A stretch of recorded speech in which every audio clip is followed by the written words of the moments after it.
निहारिका की साजिश का असर अब मित्तल परिवार पर साफ दिखाई देने लगा है।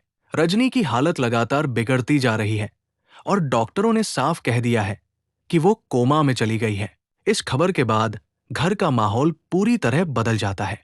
ओमकार अंदर से पूरी तरह टूट जाते हैं और किसी को भी समझने की हालत में नहीं रहते।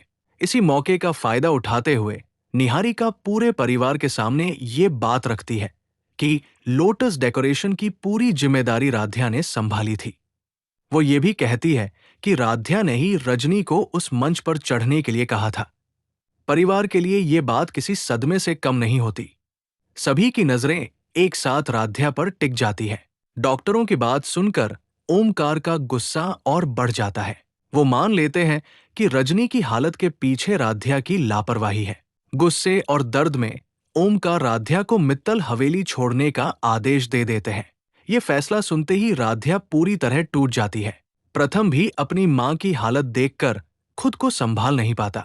निहारिका उसके मन में बार बार यही बात डालती है कि अगर राध्या सच में परवाह करती तो ये हादसा नहीं होता।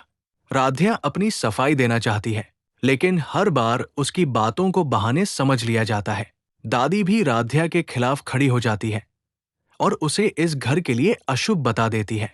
अब पूरा परिवार एकजुट होकर राध्या को दोषी मानने लगता है। निहारिका चुपचाप सब कुछ होते हुए देखती रहती है, क्योंकि उसका प्लान बिल्कुल वैसा ही चल रहा है जैसा उसने सोचा था।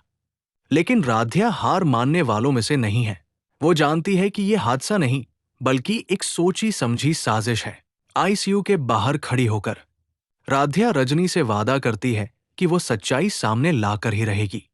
आने वाले एपिसोड में रजनी के होश में आते ही निहारिका की साजिश पर से पर्दा उठने वाला है और कहानी एक नया मोड़ लेने वाली है।